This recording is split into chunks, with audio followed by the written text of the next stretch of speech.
In recent times, entrepreneurship on the African continent has proven to be capable of boosting economic growth as well as development.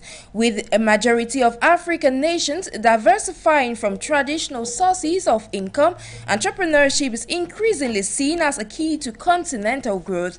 So far, entrepreneurship has yielded huge returns in the economic sector, and according to experts, there lies great untapped potential to drive the African continent into a next phase of development. Recent studies from a UK business networking group has revealed that Uganda, Angola, Cameroon, Rwanda and Botswana amongst top rising stars on the African continent. Today, entrepreneurship is seen as one of the most sustainable job creation tools here in Africa. Today, we shall be discussing how entrepreneurship shall boost economic growth as well as development in this edition of Voice It.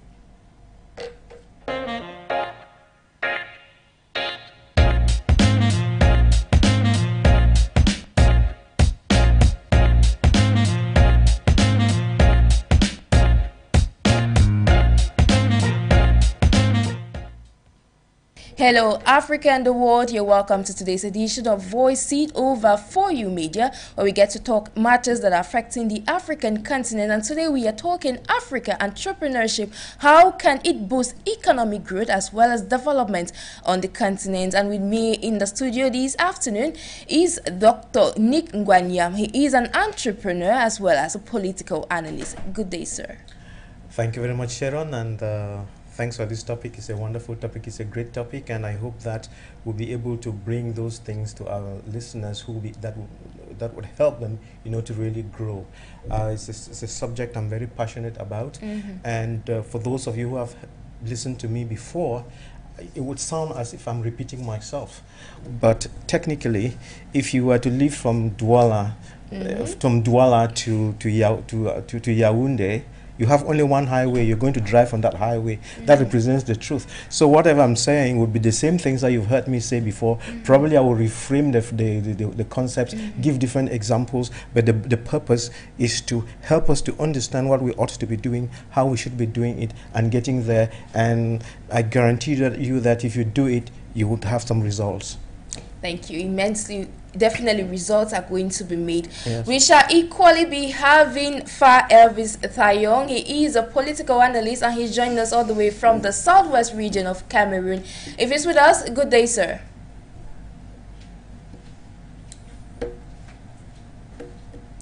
Good day, sir. Good day. It's my pleasure. You're welcome to today's much. edition. It's my pleasure being with you. It's my pleasure being with you today, and hopefully it's a nice topic. We'll be contributing our own modest contribution. Greetings to Dr. NGWANYAM, who is there with you, and we hope that network permit us, since as we are on transit, while taking part in the program. It's my pleasure. Thank you so much for being with us. Okay, I'm going to begin with you, Dr. Nick. What's your take on the economic situation in Cameroon? Not just Cameroon, but the African continent as a whole, given the global crisis that is affecting. We have insecurity, we have a food crisis. What's your take regarding that? Thank you very much. I think before I get lost into that, let me paint the picture. I'm sitting here in this studio and we have 4 cameras, all right, on their tripods. And to say tripods means, I think I can count, each tripod has got 3 legs, right? Yes. Standing on 3 legs. That's how the world is built. One of the legs of the tripod is politics. The other one is economics, which is what we are discussing. Yes. And then the third one is development. So all of that, those 3 pillars are carrying the camera or the nation or the country. That's how it is. Yes. So if any of those pillars is defective, the camera will not stand, the nation will crumble. So whatever you do, make sure that the politics is good, the economics is good, and the development is good.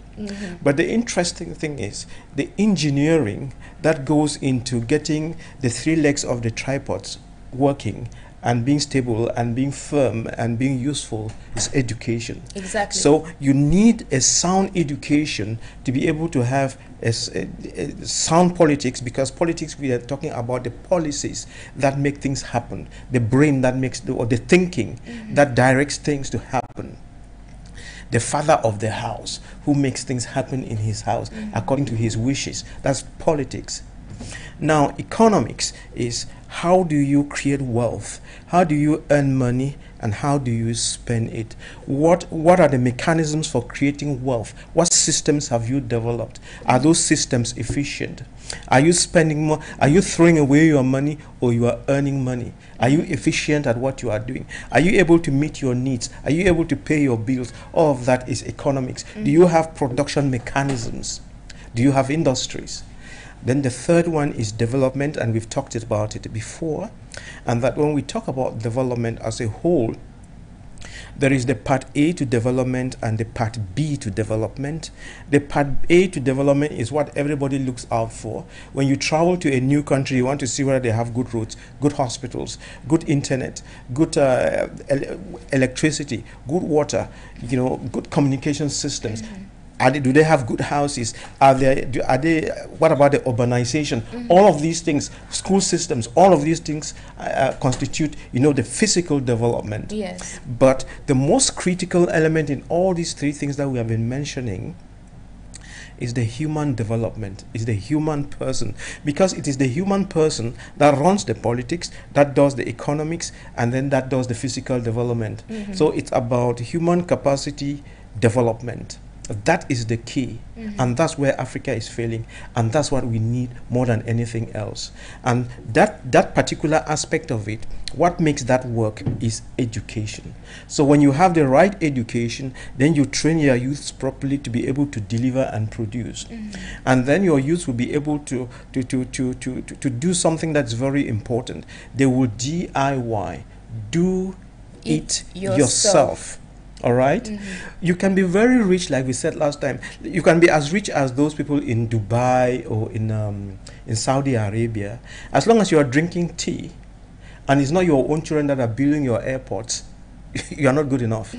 So in reality, it should be, the education has got to train your own children to build your own airports, to grow your own rice, to grow your own wheat, to make your own clothes, to make your own cell phones, build your own electric cars, and if you can, build your own helicopters and airplanes. Are you saying that? Yes. That is the picture, and that's what Africa needs. So Africans should be capable of doing things by themselves. Correct. If you cannot do it by yourself, you failed. That is, so the question is, how do I do it myself? The question government should be asking is, how can I grow my own youths to solve my own problems? And once you do that, you begin to see that you are retaining money instead of paying expatriates to come. And definitely that's leading to development, Correct. which is what the continent really needs. So instead of paying people, I'm not saying that you will not do some external trade or pay people, but pay people for useful things. Don't throw your money on buying rice, in order to get fish. something good, Yes, right? spend your money to buy technology that you use yourself. Don't spend your money trying to buy finished goods. That is where entrepreneurship comes in. Entrepreneurship comes in. When we talk about entrepreneurship, what exactly is it? Entrepreneurship, or an entrepreneur, is that person who has the mindset that an entrepreneur is like a cook. Okay, it's like a cook who would enter the kitchen, come up with the menu, shop for everything, and bake that cake. That's an entrepreneur. You get what I'm saying? Yes. But someone who would just go to a bakery and go and buy a cake and come and serve at home is not an entrepreneur. That's a businessman. It's just, and that's not good enough. And that's what most Africans are doing. You have a lot of money, you just go to China and buy things and bring. No, we are not an entrepreneur. Learn how to do yes, them by you yourself. have to do them yourself. Most of those things, like I was saying the other day, I visited a Chinese shop, a big mall, Chinese mall here in Douala, and I was very keen. I was looking at the things on the shelves, and 60 to 65% of the things that are sold on their shelf, glittering and so on, But I tell you, we just need the machines and the technology, and we can make all of those things here ourselves. It's not high tech. If it's a telephone, that's high tech. Okay, but we'll get there one day. But most of these articles, spoons, plates, all those things, you know, we can make them very easily. Carpets, we can make them very easily just by having the technology, training the children, and buying the industries. They can do them very easily. So that's what we are talking about. Okay, over to you, Mr. Fah Elvis Tayong. Of course, you've heard, okay, we're getting indications that Fah Elvis Tayong is not with us. I'm going to ride on with you, Doctor. What do you think are the stakes regarding the economic impasse that is affecting the continent, regarding development? Thank you very much. Now, even before I get lost into that track again, let me explain and give you a bigger picture, because you are asking very specific questions, and if I don't paint the picture, people will not know how important it is, because our survival depends on this. If we don't do it, we are dead. You see, I'm 66 years old. You're young. You're 20-something. You know, I have to pass it on. Yeah, definitely. You have the knowledge from experience. Yeah, if I don't pass it on, then I go with it. You continue in your darkness, and that's the problem. You know that the children of Israel, after they got into Canaan, Joshua and the others did not teach them about their past life and where they were going to. So they got lost and started to do things, and then it is because they left the right ways, and started to misbehave, that they had to go back to Babylon into slavery. So when the elders don't teach the young people the right path, and they leave the young people to try to figure out the right path for themselves, they will not. They definitely go astray. They will go astray, and that's why it's taken me 66 years to understand what I'm telling you. I've traveled around the world to understand what I'm telling you. A lot of people, I'm on some social groups, and I've been fighting a lot with some people who, they've gone to school here, they might have masters and PhD and so on, but they are narrow-minded. You understand what I'm saying? When I'm trying to explain something that is beyond their scope, they insult me. But I have to keep saying these things so that we open up. You know, it doesn't matter how many people insult me, but just throw the seed out there, it will grow. Definitely. Now, this is it. Let us examine independence. Last time we talked about independence, and we said that around the word independence we can coin three words. There is independence per se, there is interdependence, and then there is dependence. You get that? Now, when we talk about independence, there are two types or kinds of independence that you must have. You must have it. One of them is political independence. What most African countries got in 1960 from their colonial masters. It was one of those, whether they fought the war before they got it, or it was an arrangement or whatever, but it was a birth certificate. It was a young baby coming out through the birth canal of the mother and being delivered to the outside. Are you getting that? Yes. So that was all. So you see, I know you don't have kids yet, but of course you have seen women get pregnant, definitely, and put to bed, right? The pregnancy for Africa was that colonial period, and then the woman goes to the maternity and gets the baby. And that day the baby is born. That is our Independence Day. Yes. And then the baby goes to nursery school, primary school, secondary school, high school, university, and then becomes mature enough and marries. Are you getting? Yes. There's a growth process to it. So that growth, but the child is born, and the child has a paper which says birth certificate, right? Was born on the 1st of January 1960. But if the child just sits there, oh, I had my independence, the child there will be no growth. There will be no growth and no yes. development. But this child has got to go through the growth phase. And that's what we are talking about. Africa has been going through a growth phase and has to go through a growth phase. And up to now, we are still going through that stage. Good. But the question is, how have we been growing? Which schools have you been going to? How have you been training? Have you been training good enough to become pilots? Are you getting me? Yes. Or are you just training, or you are just doing the basic stuff? Are you good enough? what is missing from your platform? Something is missing. Am I communicating here? Yes, exactly. That reminds me, there's some statement that former US president once made that Africa doesn't need great leaders but great institutions. No. He said we need great leaders. Yeah, but definitely. we don't need strong men. Yes, we need great institutions. Yes, as we well. need strong institutions and great leaders, because a great leader is not a boss. Yes. A great leader is not a strong man. You get what I'm saying? Yes. But Africa has got bosses and strong men. That's not what we need. But a leader is someone who when they say leader, he doesn't necessarily stand in front of the queue. He sometimes he's in front of the queue, leading when the path is very murky. Then sometimes he moves and he is in the middle to encourage. Then when he sees that people are falling, sometimes he moves to the back so that a new crop can be learning how to lead the. Are you getting what I'm saying? Yes. A leader is someone who is dynamic, who has a vision and can open up the minds of the people and lead the people forward. And Africa needs great leaders. There is no country in the world that is doing well, or any institution or any house that does well, without a great leader. And you will realize, Singapore was a very poor country. It was because of one of their leaders. He called Lee Yoon, or I've forgotten the name, but I'm sure you've heard about that story, right? They had a prime minister, and the prime minister had a right mindset and led the country, and that's why Singapore is where she is today.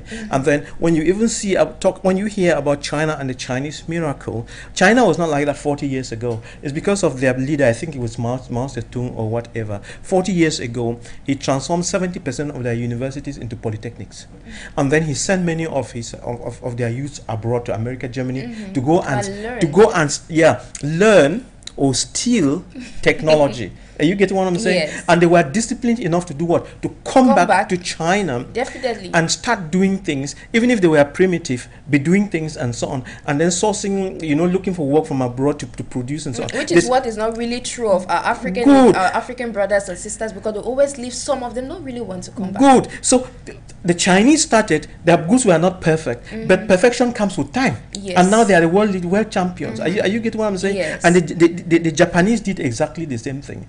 And South Korea did exactly the same thing. So it's a process that we must go through. But Africans want it finished and polished, and they just import. If you do that, you will never grow. Am I communicating here to somebody? Definitely.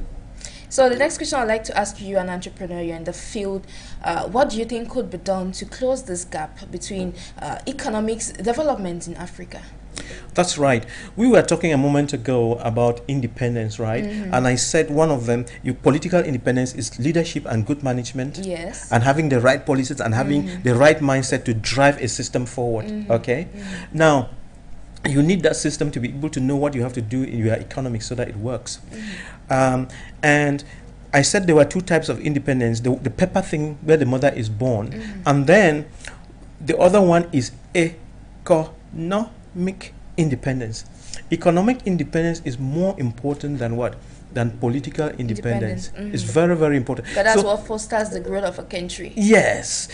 So it is like if a child is born, okay. I mean, two children are born, all right? One goes to school, learns the art, and then becomes this great fellow who is called Dangote. And he's feeding the world and doing so. He's great. Are you getting me? That's what he has done with his education and his entrepreneurship skills and so on. He is a Dangote. He is a Baba Alaji. He is. Are you getting what I'm saying? Yes. Doing things for humanity. But this other one is born, and he doesn't want to go to school. He waits for everybody to do do things for him. He has his brothers in America. He's waiting for them to send him money so he can go clubbing. And then he has nothing of in his own pocket. He makes babies that others have to care for and so on. Are you seeing that irresponsibility? Yes. So there are two people, but one is responsible and doing something to add value to systems and have an independent life, but the other one is taking the money and flying around the place like we do in, you take money, go to France and fly around, sleep in the best hotels, come back and so on, and get and squeeze the machine and get more corrupted and get more money.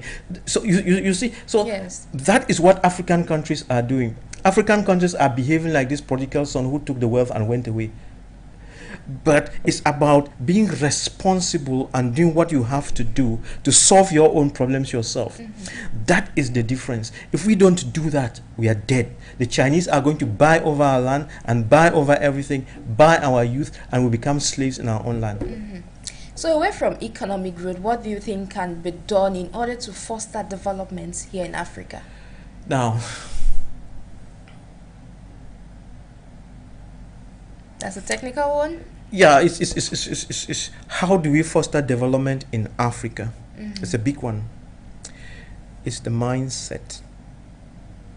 As a man thinketh, so shall he be. You are your mind. When you lose your mind, you are nobody. Yes. You are your mind. And the question, therefore, is what kind of a mind or mindset should Africans have? So that mindset comes with upbringing, training, schools, and so on. What visions? What are the visions that your children see? What is it that drives them? When those visions are great and they have trained their minds and they have gone to school and have the skill, had the skills and so on, and are responsible and have the character, then you will get the development. Have you noticed that? Have you noticed that? Go and look at our government buildings. You know, the government builds roads or puts buildings, and we damage them. We don't even look after them. Yes, you notice that most of them are very old, unkempt. Yes, even when they are new, they're kind of nobody keeps the lawns clean. We throw trash everywhere. We fill the gutters. We damage the tar. Probably because we are not the ones who have the money. We're not the ones spending. Yes, it's just that we have not realized that there is nothing like government. The government is you and I. Yes, it's the people. It's your thing. If the government builds a road, it's your road. It's not a government road. It's not Paul Biya's road or any president's road. It is your road. Yes. So when you do something that is not proper on that road, you are hurting yourself. All right? And that's what we do. We keep thinking that, it's government property. It's not my own. Oh, and so with this mindset, we cheat ourselves, we hurt ourselves without realizing it. So it's about a mindset thing where we have respect for common good, where we have truth and love in our systems, where we have the character and so on, where we should realize that when you are employed either in a public space, in the private sector or the public sector, that employment, you have a duty to deliver. You have a duty not to steal time. Yes. You have a duty not to withhold anything. You have a duty not to carry pens and paper from that system out. You have a duty not to be corrupt. Are you getting what I'm saying? You have a duty to bring the best out of yourself. I mean, it's a mindset. So this is it. We should go to school and learn and learn a lot of skills and so on, because you need those skills to work. Yes. And last time we said that it doesn't matter how much education you have, all of those things amount only to 25% of your success. Yes. And then we said 75% of success was character and attitude. So, but when you look at us, you realize that when it comes to character and attitude, we are lagging behind so much. I've just been so happy. I heard I think I read on the radio somewhere that the senior divisional officer of Yaoundé area, he passed an order reminding people that they should not be making noise with bars and all these churches and so on at night, disturbing children who are studying, disturbing people from sleeping and so on, because people have become they just forgot. They play a lot of loud music at night, disturb others without realizing that they're impinging on the rights of others. So it's about how do you live together? How do you work together? How do you make systems work? How do you create things? How do you grow your own food? How do you make your own stuff? By the time we have that kind of a mindset, we'll be ready to grow. So I'm tempted to ask you, how can we cultivate the right mindset that can foster development and possibly economic growth here in Africa? Number one, it still comes back to our upbringing in the homes. Yes. And upbringing in the school system. Our school systems, the white man cheated us. He left off something that he called a school system, but it was fake. It's a fake. You understand? What the white man did was to give you something that allows you to understand him when he is communicating, and then gives you an opportunity to write down, to take down his bills and that kind of thing. But he did not give you Not that it's bad in itself. Yes, you need that, but you need something more. So let's say that in education, the first part is you should be able to communicate and do this thing, which is what he gave us. Yes. But the second part of this thing is capacity to produce. He hid that away from us. So you should learn some kind of skills to add it to what you learn in the classroom. Yes. So let's put it this way. You need all those communication skills and whatever, which is what we are having and now. Character too is very important. Yes, and then now you need to learn the technologies and capacity to produce and capacity to put systems that deliver. So our lack is we lack systems. Our training does not allow us to create systems, industrial and production systems that deliver. Our education did not give us the capacity to solve problems. Is making some sense there? Yes. And then the third part, which we said was character and attitude, is completely absent. So we don't love ourselves. We lack emotional intelligence. Emotional intelligence has two parts to it. Number one, that you love and accept yourself for who you are, and then that you can also love and accept yourself and relate with them. It is the ability to relate, lovingly with others, but you must first love yourself before you can love others. So you see, we are missing out a lot. So without that, we can't go far. Exactly. And now you mentioned that without that we can go far. But then, before a nation goes forward, African leaders, because they are at the forefront, they definitely have to put in place measures to make sure that the country can move forward. Now, if I may ask you, what's the pivotal role African leaders can play in order for a country to become a great nation? Good. So you are taking us back to politics. Yes. All right? Back to politics. And politics has got two parts to it. Policy. Make sure you get the right policies in place. Think out your policies. Figure out what you want. Okay, this is it. Look at your environment. What are the problems? Where do you want to go to? What's going wrong? How do you want to help people? Craft policies that help you to achieve those goals. Are you getting me? Yes. Craft them down and then sell them to your people and say, this is our problem. Give them an understanding of the problem and give them where we are going to, and then tell them how we are going to get there. You know those questions. You know the three most important: what, why, and how. You have to. Why is it important? Why is it? What is it that we are bothered about? Yes. Why is it important? And how can we solve it? And how can we solve it? It should be very clear. That's policies. You understand? Yes. Then, if in those policies, what are the control measures? What's the punishment for not doing the right thing? All those things. That's policy. So we say, for instance, okay, we are hungry. We don't have food. We need rice. Where do we get the rice from? We are hungry. We don't need food. We need food. We need some wheat. We need some bread. We need some cakes. Where do we get the wheat from? We need some fish. Where do we get it from? Are you getting it? That's the problem. Yes. Should we keep on importing from Ukraine and from China, or the people who are growing it in Ukraine and China, do they have special brains? Do they have special rain that falls in their place? Do they have special temperatures? What is so particular about them? You learn those, bring them out here, put them in the policy. We are no longer going to import anybody's rice or wheat. We are going to do it ourselves. Yes. Then you put in mechanisms to train your children how to do those things. Then you ask the questions, what do we actually need to do those things? Then you will say, we need land. Okay, land is there. God gave it. We need rain. The rain is there. Great. We need a great vegetation. Everything is there. What else do we need? We don't want our children beating themselves and to death, with muscle. It's not about muscle. It's machines now. We can buy machines. We can buy 1 tractor, 2, 3, 4 tractors per community, and they do the machines can do the hard labor, and the children just do the soft stuff, and then we get the wheat. Are you getting what I'm saying? Yes. So that is the kind of thinking. So the question then is, all right, how are we going to organize the communities to be able to understand these problems and come along with us? What kind of training do we have to give our youth to be able to be part of this?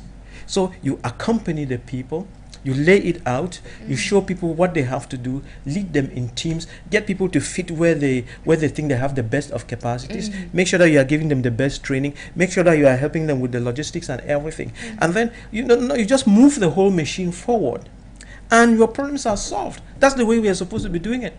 And the school system is very important in this. So that brings us to say that we must change the curriculum of training in our schools. If someone has to listen to what you're saying, they might be tempted to say that things are so easy. But then we find ourselves in a society where the youth, especially the young generation, they don't want to embrace technology, which is actually what is advancing the world at this time. So how can that be done? How can we reverse that situation? If you, okay, when you look at it from the surface, okay, you've just said a moment ago that youths do not want to embrace technology. It's a statement, it's an observation, and you are right. Are you getting me? But in reality, that statement is false. If we just take it on its face value, we think that is true. But it is you are looking at the youth at the end of the spectrum. Oh, why is this child not using this technology to do these things? And then you are blaming him. But let us go and find out this youth from the time he was born and now he became an adult ready to make his own family. Did he learn the technology? That's the problem. So we should start from the roots. That is right. The technology was missing. Are you getting what I'm saying? I have this complex phone now. It has a lot of stuff in it. But to be honest with you, probably I use only about 10% of the capacity of that phone. All the other things and the functions, I don't touch them. But it's technology in my hands. It's been there for a while. You see, but because I'm of the older generation, you know, the old people are afraid of technology. Yeah, it's not just the youth. So I don't go there. To be honest with you, I mean, I don't even know how that Twitter function works. I don't know how Facebook works, and so I do my WhatsApp and I'm happy. You get what I'm saying? So it's about how do you lead people to do something that is useful. Now, and to understand it, let's go to our school systems. Let's go to the secondary school. When you go to the secondary school, if I'm wrong, correct me, 80% of the children in the secondary school are studying the art subjects. Exactly. And only 20% are doing the science subjects. And you notice some of them, they say, no, science is difficult. Good. That is where the problem starts. Now, you have 80% of your youths are studying the art subjects, and only 20% are doing the sciences, and the technology and engineering are tied to the sciences. What about the commercial section of it? We'll come to it. You cannot commercialize what you never produced. Exactly. You have nothing to commercialize. That's the big problem. Yeah, definitely. You can't sell what you didn't produce. You didn't produce. You don't have it. That's why we have a lot of commercial people who are selling the Chinese products. But you should be selling but your own products. What is the point? We don't have something to sell. And that's the problem. Is it making some sense? Yeah. You need to make your own products, because when you make your own products, you add value. Then you sell that, then you earn money again the second time. Are you getting me? Yeah. We are not adding any value. We're only sitting there, we cross our hands, then go and take the Chinese goods and come and sell. So this is the little we earn. But the person who made the product earns this much, but we earn just this much. Is it making some sense? Yes. All right. Let's go back to our analysis again. So we have 80% of our children who are scared of technology because they were not introduced properly to technology. So technology is looked at as a no-go area. Then even the 20% who are trying to study the sciences, the teachers and the system make it so difficult that they are not as good as they ought to be. Are you getting me? Yes. Science and technology and so on should be made interesting, because it's about principles, it's about discovery and so on. It's about you see things and then you put your hands in it and you enjoy it. Are you getting me? Yes. So the question we should be asking is how can we change our curriculum? How can we change our teachers, our delivery systems of all these technologies, so that they become very exciting to young people? Is it making some sense? Yes. There? It's about looking for new ways of delivering so that children can embrace it and become excited about it. It is that lack of excitement, and where children see mathematics as a difficult subject, they don't understand physics, they don't understand biology and chemistry, all these things. So they just say, hey, it's not for us.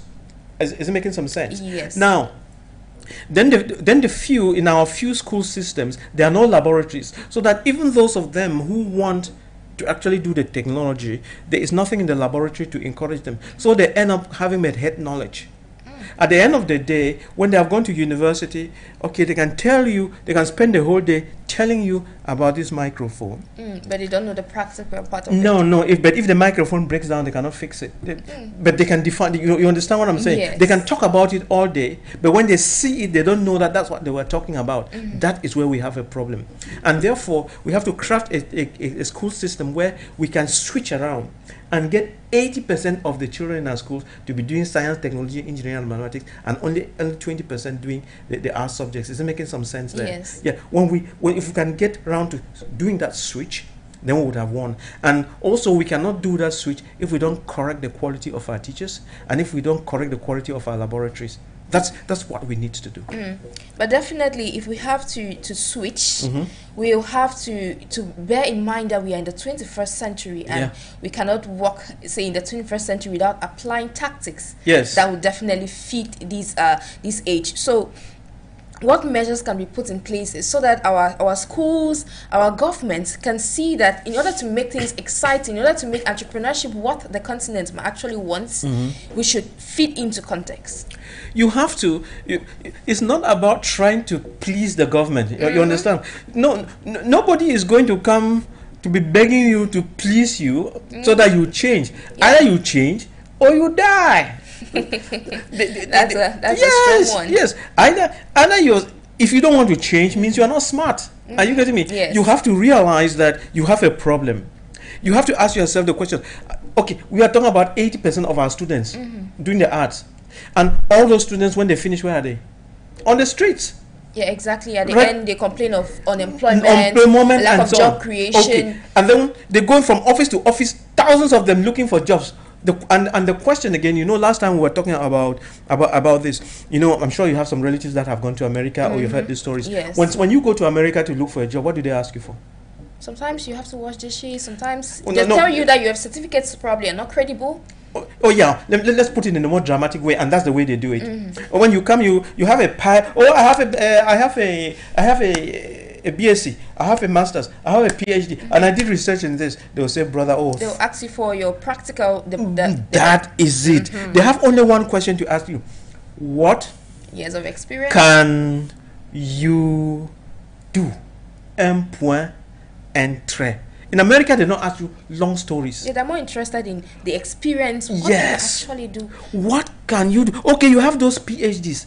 On what? How does that help you to produce something? If you cannot tell them what you are doing with them, forget it, you will not get the job. Yes, because it's our practice that can definitely help us make that this continent actually moves forward. So technically, we have certificates, but we fail to realize that the certificates was just a pointer to something that you should be doing. So you studied and got the certificates, but you never put the content, that's the skills inside to because people are looking for the skills, they're not looking for your certificate. They care less about your certificate. If you don't have the skills, you got nothing. So we have to get that into the minds of our people, that if you're going to study or do whatever, if there are no skills to it, it's a waste of time. I don't know how often I can say this. I was on a WhatsApp group, and I was saying this in the morning, and people were insulting me. And this is the problem. This is another problem that we have with our intellectuals. When you meet on fora on something you are talking, I told you about the 20%, right? Yes. So I'm part 25? of that. I'm part of that 20%. Yet even in that 20%, because of the opportunities, again, very few people in that 20% would succeed. So it would drop to about 12%. Is it making some sense? Yes. And now, when this 12% is talking to the 88%, this 88%. It's a crowd, it's a majority on WhatsApp groups and so on. So they laugh at you, and because they're in the majority, they think that they are right by virtue of the fact that they're in the majority. Yes. And they are doctors, they are professors, they are everything, and they are talking back at you. Are you getting? And making fun of you, and thinking that just because they are making fun of you, they are right. You get the point. Yes. And that is where the problem is, because did we say there were 88% of them? So when you go to the parliament, you find the 88 of them there. You go to among government ministers, you have the 88% of them there. You go everywhere where decisions are taken, is the same 88. So the 88 are taking the wrong decisions all the time. Is it making some sense? Yes. And that is a problem. Very interesting there. Yeah. You did evoke the case of unemployment in Africa. Now we are at a point where youths don't want to be creative. Even if those that are creative, they're somehow limited because we don't have enough avenues for them to express their creativity. How can we boost creativity on the African continent so that it leads to economic growth and possible development? Yes, a moment ago you talked about lack of jobs, right? Yes. So there are a couple of things that go that are indicators of this bad education and lack of opportunities. Yes. You said lack of jobs, poverty, violence. Yes. There are all sorts of violence. You can see prostitution, theft, all sorts of ills in the community. Are you seeing that? Yeah. And then all these children who are dying in the Libyan desert and are being captured there, those that are dying in the Mediterranean Sea, those that struggle and then are crossed into Spain or whatever and are locked up in camps. I'm sure you've been seeing this. And then all of those that are going through Salvador, or is it Ecuador or whatever? Yeah, and, Ecuador. Yeah, all of those are symptoms of a disease. All right? There is a disease that we need to cure.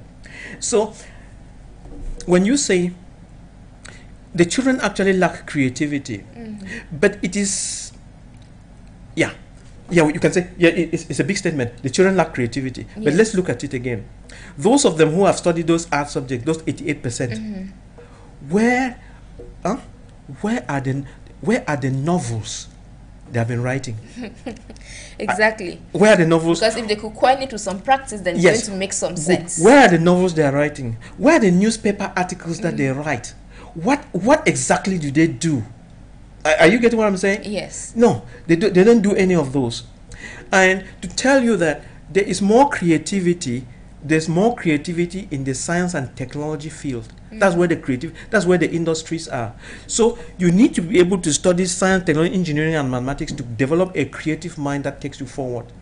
And then our agriculture is still very primitive. And if the agriculture and food transformation are looked at, it can create 2 million jobs.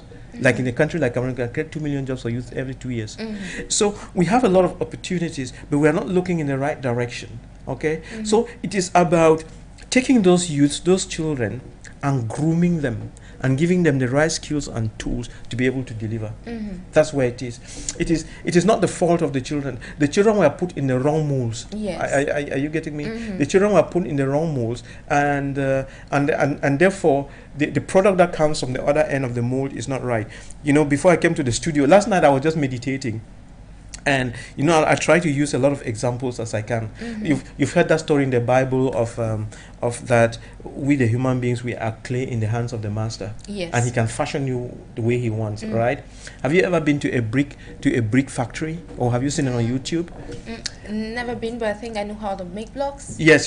This clay process, blocks. yes, Yeah. it's a whole process. Yeah, if you go to YouTube, listeners, go to YouTube and check, and that's exactly what happens to us. You know, they will go dig up some clay and come and put it in the machine. The machine would kind of like mix it and knead it and so on to the right consistency. Then they will pass it through an extruder. Then it would extrude, and then they will cut it into pieces. And that's the whole process. Yes, lay it out to dry, and then put it in the furnace and fire it. Are you getting me? Then you get the burnt bricks. And now, what are the burnt bricks used for? For building. So imagine those that are doing that, the bricks that don't come out right, what do they do with them? They throw them away. Yes. Okay? So education is the process through which a child who is just that clay is taken and put through that process, through that mold. So the child comes out as a useful brick at the other end to build a society. Are you getting me? Yes. And the child must have the knowledge and the skills to be part of that building block of the society. So when you don't go properly through the mold to become a good brick, you are cast aside. So the question is, amongst all our youths, how many building blocks do we have? That's the problem. Exactly. How many building blocks do we have? It's on that note I would like to ask you, what word of advice can you give to this generation that sometimes we feel we're confused, but then what word of advice can you give them so that they help in building the continent, the great Africa that we need? The thing about it is, ask the right questions, have the right mindset. If you go to our universities now and see the way children are studying, most of them just run after their friends. If you look, If we went to the university now and give them an exercise that I used to give my students at St. Louis University, and that exercise I copied it from Stanford University in America. Yes. That is, students write essays on themselves. You understand? Yes. It's like a business plan that you do on your life. The questions. It's when you go through the exercise and answer the question, you write an essay about yourself. Who are you? Where are you coming from? Where do you want to go to? Why? Are you getting me? Yes. And when you have gotten there, what good are you going to be to the society? I used to ask, there's this question that the UK embassy normally asks Africans, what impact can you actually create? Yes. And most people, when they are going for visas in the embassy, they don't have this mindset. You want to go to the UK to go and study what? I want to go and get a master's in history. Are you getting me? But you have universities here Exactly. giving the history. That's what they always ask you. What difference does it make for you to study out there while you come back? And then when you go there, you'll be paying thousands of pounds to study. But yet your parents have sold their house here to give you to go and study the history, and yet the history will not be needed over there, and it will not be needed here. So they will refuse the visa because you are not going to add any value. Are you getting me? Yes. That is the problem. We don't yet know how to add value. We don't know what is important until you can get what is important, and if you have to, it has to be very clear in your mind what you want. So I want children always find out who I am. Who am I? What are the problems that I'm going to solve when I'm mature? Which path am I going to take that would lead me to that point where I'll be solving those problems? Are you getting? How must I study? Who has the capacity to train me to be able to deliver? That is the way you reason. It's not about running around following your friends, going to bars to drink and so on. You will not get it. You have to be disciplined and ask yourself the question, what is it I'm going to do? Why am I doing it? How am I going to do it? And when I'm done, how am I going to use it? It's very important. It's very important for us to answer all these questions in order to make ourselves the best. In fact, bring out the best out of ourselves in order to make this continent a great place. I'll say on that note, thank you immensely for contributing to this very much powerful topic for our televiewers and for our listeners. Thank you very much. The worst thing that can happen to you is for you to deceive your own self. Someone can deceive you, but if you deceive yourself, it's very bad. So what I've said now, please, I don't know who you are, whatever you're doing, please learn some skills. It's only through skills development and learning some skills that you'll be able to have some impact on yourself and in the community. And without skills, you will suffer. Thank you. Ladies and gentlemen, it's on that note that we draw down the curtains of this weekend edition of A Voice It Over For You Media. I have been Jakes Nabise for presentation. Stay in company of our programs.